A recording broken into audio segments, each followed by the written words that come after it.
Nos encontramos de regreso con el invitado especial de quien le hablé, el profesor Omar Ramos. Omar Ramos, bienvenido a este programa con Margarita junto a ti. Para mí es un gran honor tener la oportunidad de estar en este programa que es categorizado por la sociedad en su poco tiempo de beneficios sociales e interés jurídico. Muchas gracias por la oportunidad. Muchas gracias.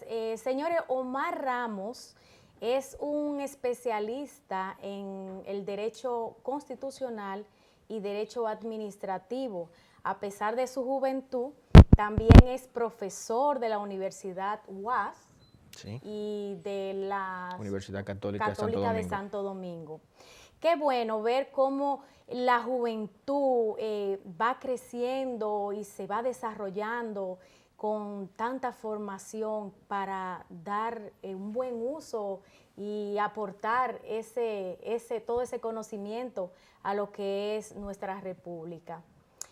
Omar, queremos iniciar. Me llamó mucho la atención. Sé que trabajaste mucho tiempo en lo que es el Tribunal Constitucional, o sea que tienes que tener experiencia en el caso. Recientemente emitieron una sentencia donde se dice en esta sentencia que no se le puede quitar el acceso al agua a los condóminos por falta de pago del mantenimiento. Esto para mí yo lo veo un poco como difícil. ¿A qué tú crees que se basó? ¿En qué se basó el Tribunal Constitucional para emitir esta sentencia? Lo primero que debemos analizar son los elementos fácticos de esa sentencia del Tribunal Constitucional, la 482 del año 2016. Fue que sucedió en La Romana, en un condominio en donde la persona tenía varios meses que no pagaba el mantenimiento. ¿Qué sucedió? La administradora del condominio entonces ha puesto una caja metálica negra con un candado para que el suministro de agua común que rodea al edificio no pueda acceder al tinaco especial y único que tiene ese edificio que ha incumplido con los pagos del mantenimiento. Esto ha generado una acción de amparo ante el Tribunal Civil y Comercial del Distrito Judicial de La Romana, en donde él alegaba que se le ha vulnerado sus derechos a la vida, a la salud, a la dignidad humana, a la integridad física. El tribunal entonces, en esa acción de amparo, estipuló que ese caso debió ser rechazado, por lo que no existía un derecho fundamental basado en que el Tribunal de Acción de Amparo, no el Tribunal Constitucional, sino el primer grado, que sería el tribunal más afín a la materia, el civil y comercial para el caso concreto. Ese tribunal decidió que no existía una vulneración al derecho fundamental en el sentido de que el agua, al ser irradiada para servicios públicos y que el condominio era quien tenía un contrato con la administración pública correspondiente, debía a esa persona pagarle al condominio y el condominio entonces pagarle el mantenimiento, pero si el condominio no pagaba a la administración pública que tiene que ver con el riego del agua, ¿qué sucedía? El condominio sí tenía la facultad para cortarle el servicio de agua, de acceso al agua, en virtud de que, de que ha incumplido su contrato, su mantenimiento. Ahora bien, ¿qué sucede? Existe otra posición también, aparte de la del tribunal y de la persona que se le vulneró supuestamente su derecho fundamental, y la posición que es de la administradora. Ella argumentaba de que las cuotas de mantenimiento se dividen entre la cantidad de gastos que son mensuales en el condominio y que uno de ellos es el acceso al agua, en el sentido de que estaba creando un déficit a nivel de deuda del condominio, y esto fue lo que generó la acción de amparo. Pero ya el tribunal de acción de amparo concluyó de que no existía para esos fines una vulneración al derecho fundamental. No sucedió lo mismo en el Tribunal Constitucional. El Tribunal Constitucional acogió la acción de amparo, revocó esa sentencia y confirmó que sí existió vulneración al derecho fundamental, aunque existían unos votos disidentes, el magistrado Hermógenes Acosta. Yo estoy de acuerdo con ese voto disidente. Ah, excelente. Claro, porque es que cuando uno piensa en que no se le permite el acceso, el no permitirle el acceso al agua a los condominios que no pagan, pues yo me pondría, bueno, aún yo viviera en una casa, si yo no pago el agua, entonces la CAS no podría cortarme el agua porque es un derecho fundamental. el acceso al agua. Miren, hay una sentencia de la Corte Constitucional de Colombia que estipula que el derecho al agua es un derecho humano. Es un derecho, al ser humano, debe de estar protegido por el Estado y jugar el Estado entonces un rol activo para abastecer a todos los ciudadanos del agua. Y esa misma sentencia establece cuáles son dos posibilidades para que no se vulneren el derecho al agua. Primero, que sea por incumplimiento de deuda.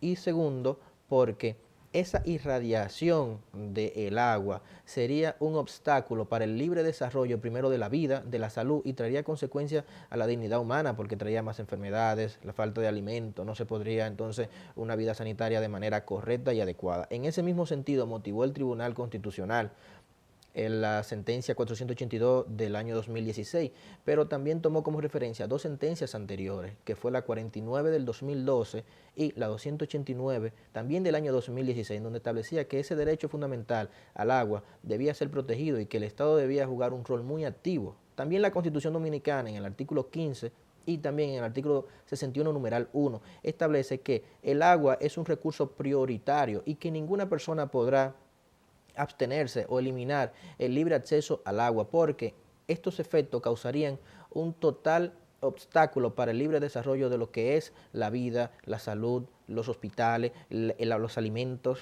Sí, pero hay algo que no se está manejando aquí, que ese libre acceso al agua existe.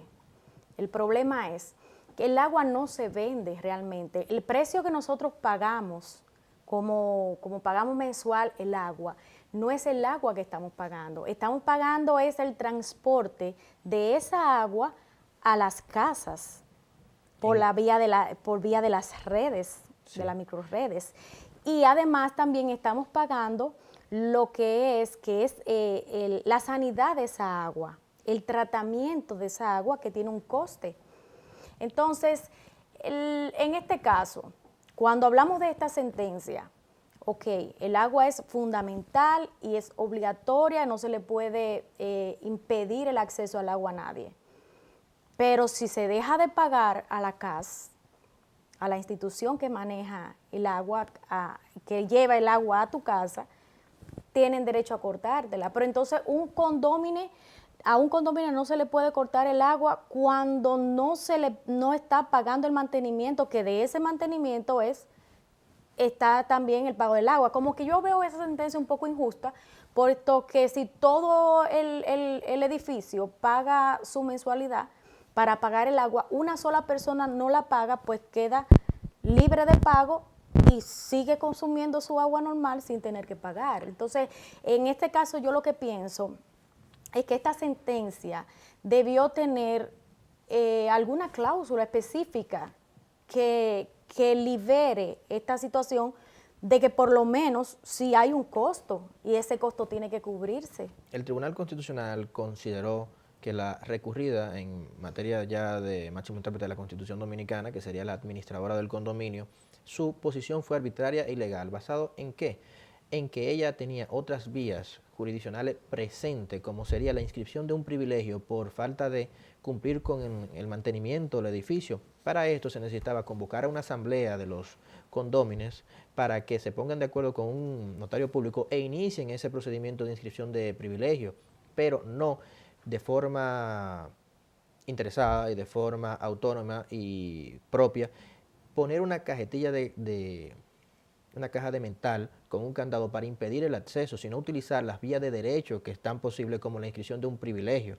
Usted mantiene la posición del voto disidente del magistrado Hermógenes Acosta, pero también en esa sentencia emitió un voto salvado de la magistrada Katia Miguelina Jiménez. Lo más importante en este caso, para fines pedagógicos, es diferenciar lo que es un voto disidente y un voto salvado. El voto disidente del magistrado Hermógenes Acosta no es más que está en desacuerdo con respecto a la mayoría, primero con la motivación y también con el dispositivo. Mientras que un voto salvado, que fue el de la magistrada Katia Miguelina Jiménez, ella está de acuerdo con la decisión o el dispositivo, pero no con la motivación o con una parte de la motivación.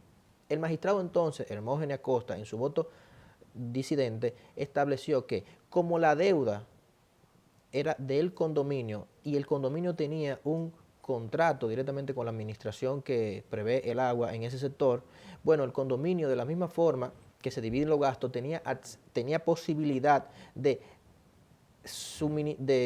reducir el acceso al agua en virtud de que se iba a aumentar la deuda. A pesar de esto, el magistrado Hermógenes Acosta entiende que es un derecho humano el acceso al agua y también que el derecho al agua es vida y salud, de que debe protegerse, pero que tiene como ningún derecho fundamental es absoluto, también incluso el derecho al agua tiene posibilidades de limitarse cuando existe por falta de pago.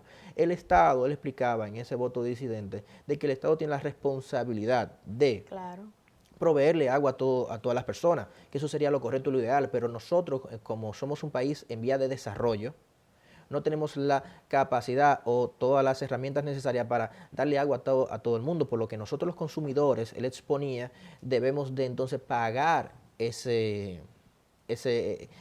servicio, y como el contrato estaba a nombre del condominio, el condominio iba a asumir una deuda y le iba a pagar un tercero, que serían los demás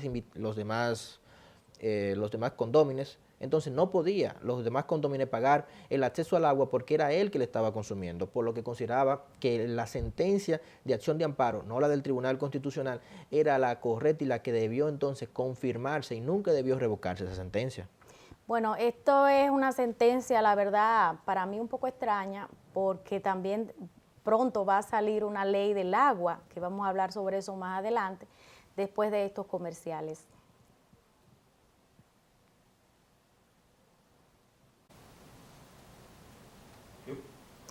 Estamos de regreso con Margarita junto a ti, con el profesor Omar Ramírez. Profesor, con relación a lo que estábamos hablando de esta sentencia del Tribunal Constitucional, yo me pregunto, es raro que el director de la CAS, el arquitecto Montaz, no ha salido a dar una explicación o a pedir explicación de por qué esa sentencia, porque entiendo que le afecta a la CAS. ¿Por qué? ¿Por qué yo digo que le afecta? Bueno, pues porque esta sentencia manda una señal negativa de que si uno no paga el mantenimiento del edificio, pues el agua es obligatoria, no se me puede quitar, suspender el acceso a ella. Yo puedo decir, la CAS tampoco me puede quitar el acceso a ella. La consecuencia que ha tenido esto sobre el señor que usted ha citado es que las sentencias del Tribunal Constitucional tienen efecto erga omnes, son vinculadas a todos los poderes públicos. Como la persona que usted ha citado pertenece a la administración pública, debe tener un respeto a la decisión del Tribunal Constitucional, porque es el máximo intérprete de la Constitución Dominicana. Es el que tiene la última palabra sobre la interpretación de la ley sustantiva nuestra y más en materia de derechos fundamentales. Entonces, ¿qué sucede? El Tribunal Constitucional, después que emite una sentencia, ya tiene un efecto que irradia para todos los poderes públicos y que es de obligatorio cumplimiento. Tiene efecto de ley. Tiene efecto prácticamente de que es una sentencia definitiva e irrevocable. Y ya la administración pública, aunque no esté de acuerdo, va a tener que aceptarla. No obstante, ¿qué sucede con los votos disidentes, que son muy importantes? Los votos disidentes tienen la particularidad de que hoy ese argumento está en minoría. No obstante, en un futuro, ese voto disidente, y por eso la importancia de que se plasme conjuntamente con la sentencia formal y con la sentencia de la mayoría, es que ese voto disidente podría ser la mayoría. Ya se ha dado cuenta en la Corte Interamericana de Derechos Humanos en materia de control de convencionalidad, en donde se establecía que los países que formaban parte de la Convención Americana de Derechos Humanos podrían practicar un control de convencionalidad, que no es más que filtrar hechos y actos jurídicos de acuerdo a la Convención Americana de Derechos Humanos. Es la primera vez que se habló de control de convencionalidad. ¿Qué sucedió? Fue mediante un voto disidente, pero después, 3 años después, o máximo 2 años después, ya la mayoría de la Corte Interamericana de Derechos Humanos asumió ese voto disidente como propio y le dio la carácter vinculante que tiene la sentencia de la Corte Interamericana de Derechos Humanos, por lo que en un futuro ese voto disidente, el magistrado Hermógenes Acosta, podría ser la mayoría, pero mientras tanto, ahora mismo no existe más posibilidad de que asumir y acatar la sentencia por el Tribunal Constitucional, no solamente de las administraciones públicas, sino también de los particulares, los condómines y las personas que son propietarios de edificios. Oye, ¿por qué yo digo que manda una señal negativa? Porque yo como condómine, ya llevándome de los derechos fundamentales, inclusive de los derechos que tiene el menor de edad. Si yo tengo hijos menores de edad y no pago un mantenimiento, porque muchas veces hay torres, por ejemplo, que tienen gas común. Menciono torres porque generalmente el gas común está en las torres y no en los edificios más pequeños. Y no se paga un mantenimiento. En esas torres generalmente le suspenden el acceso al gas.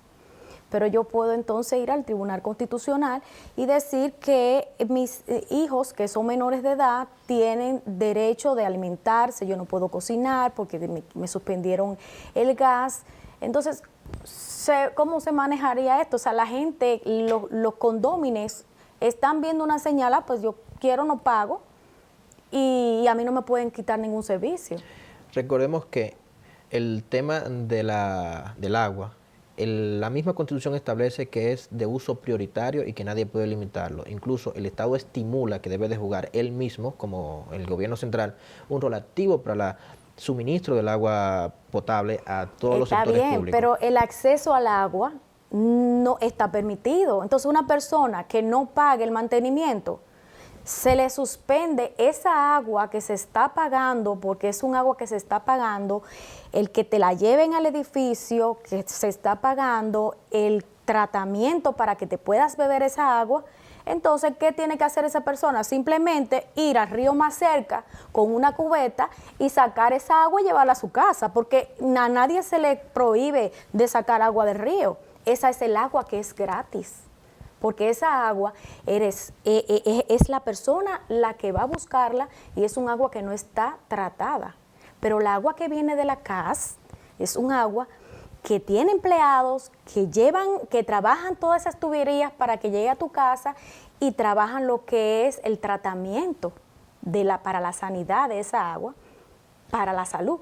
Entonces, el agua no se está impidiendo que vaya a ese es el pedacito de esa sentencia que no me gusta, porque es que manda una señal negativa. Lo que sucede con el servicio del agua de un condominio y con otros servicios comunes como las áreas comunes, que tienen algunos apartamentos, tienen lobby, sala, estar y otros elementos también sobre el servicio de la planta eléctrica, tal vez también sobre el servicio del gas común. Todos estos servicios, la sentencia no lo protege. Lo que la sentencia protege es que por el agua ser un derecho humano y fundamental que pertenece a lo que es la solidaridad que debemos tener todos nosotros como un deber fundamental y ser comprensible con la situación económica que debe brindar cada persona. Pero esto no impide que otros accesos o servicios comunes se puedan limitar, como el servicio de la planta eléctrica, en virtud de que no está protegido o avalado por un derecho fundamental. El servicio del agua sí es un derecho fundamental, no obstante, el gasoil para la planta no es un derecho fundamental. Pero sin embargo, el agua más barata es la de la República Dominicana. Si nos vamos internacionalmente, el agua es más, el ciudadano de esos países pagan más caro el tratamiento del agua. El costo del agua aquí es un costo mínimo. Y sin embargo, hay mucha gente que no la paga.